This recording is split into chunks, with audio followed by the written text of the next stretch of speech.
Hey everyone, welcome back to my channel. I'm TabberNoSpaces and I'm a software engineer. Today I'm going to be taking you through a walkthrough of my work from home desk setup. I'm mostly using my setup for coding and then sometimes entertainment purposes. For those of you that are new to my channel, you should check it out. I do all sorts of videos on tech and software engineering. And if you're really interested in more of those things, you should subscribe. Now I wanted to give you a heads up that my whole setup is actually pretty fancy, and this is something that's evolved over time. And when I was getting started, I actually used just a computer, a laptop to be coding. And sometimes I still go back to that. I'll work in my living room or I'll work at a WeWork, and so I'll only really be using my laptop in those places. So without further ado, let's get into it. First up, I'll talk about my desk. I have a 48 by 30 inch Vivo standing desk. I really like the standing desk capabilities of this because I'm able to go between sitting and standing throughout the day, and I feel like I get less tired when I'm doing that. This is the first time I've had a standing desk and I really enjoy it. This standing desk is also pretty nice because I get to program in which heights that I want, so I can just hit a button and then it moves up to the height that I want it at. Speaking of standing though, I did notice when I was spending lots of time standing that often my feet started to hurt. And so one of the things I got was a standing pad, but I really find that this standing pad helps it make a more comfortable experience when you are standing for longer periods of time.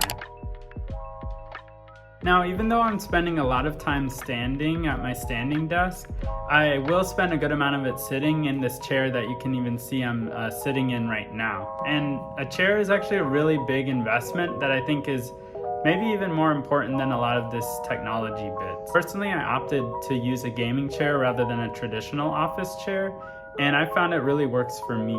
Specifically, this gaming chair is from Secret Lab, and it's the Omega gaming chair. I opted for a black gaming chair, but if you're looking for something more expressive or creative about you, then there's a lot of different options on their site. And this is not a plug for them, I just really enjoy their gaming chair. Now moving on to monitors, I actually use two monitors. For my first larger monitor, I use a 30-inch curved monitor from Scepter. Some cool things about it is it has built-in speakers and it also has an RGB configurable light on the back. What's nice about my curved monitor is I'm able to effectively have two screens with one screen. That's super helpful when I want to work with things side by side, like looking at some piece of front-end code that I'm writing while looking at what it looks like on the website that I'm updating or the app that I'm working on. In addition to my curved monitor, I also have a Dell 24-inch monitor at the top. What I really use that additional monitor for is being able to monitor Slack, and sometimes I'll even put on some YouTube to take a break during the day. In order to mount my second monitor above my curved monitor, I use a Vivo Extra Tall mount. That allows me to also adjust my monitor any which direction. One thing I like about the dual monitor setup is that I actually run a dual computer setup sometimes. So I'll be running one of my computers on the top monitor, and then my second computer I'll be running on the bottom monitor. So in terms of my keyboard is a Logitech K780, and I have to say that this is my purchase that I've spent the least amount of time researching, but it's actually one of my favorite things I use on a day-to-day basis. One cool thing about it is that the Logitech K780 has a little holster, and so sometimes I'll put my phone in it just so that I can be able to see any messages that come in rather than setting it on my desk. And another really cool feature is that you can actually switch between multiple devices.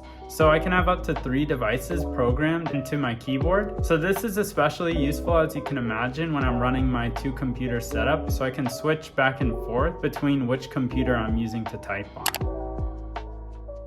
For work, I mostly use my work-provided laptop, which is a MacBook Pro 16-inch with 16 gigabytes of RAM and 1 terabyte hard drive. I currently dock my MacBook on top of a MacBook Pro stand, and this allows me to be able to use the stand for if I want an additional screen, or I can be able to put some of my notebooks and other things underneath it.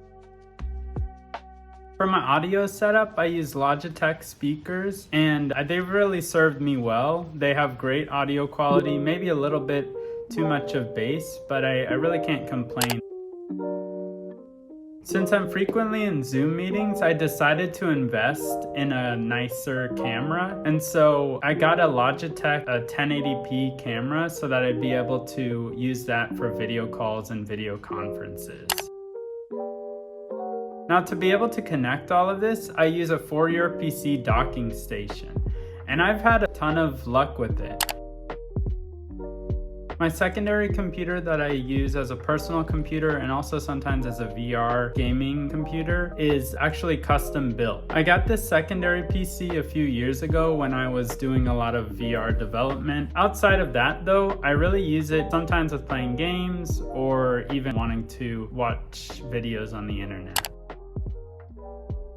I keep my glasses at the base of my monitor so that I can quickly access them. I like to keep a water bottle handy so I'm constantly hydrating through the day. Not only hydrating myself, but I actually have a succulent that's for good luck, and I feed that about once or twice a month with some of my water. Finally, the last piece of my setup, and is also a fun talking point in some Zoom calls, is my Mewtwo sign. This is, I gotta say, one of my favorite things I have in my house. I'm a big Pokemon fan, and I was growing up, and so having this Mewtwo sign is a cool way to call back to that. Really hope this tour gave you inspiration for your desk setup and figuring out what pieces you find important and to build it over time. And I just want to re-emphasize that it really is a collection over time. Mine I probably built up over the past 5 years, so I would really say don't rush out and buy everything that you need today, but start building piece by piece what feels most important to you. I made sure to link all of these different pieces down in the description below. And if you enjoyed this video, be sure to give it a like and check out some of my other videos on tech and software engineering. Comment down below some of your favorite parts of your desk setup. Also be sure to subscribe if you're really interested in these type of videos and you liked this video. Hope to see y'all in my next video, and remember, tabs are better than spaces.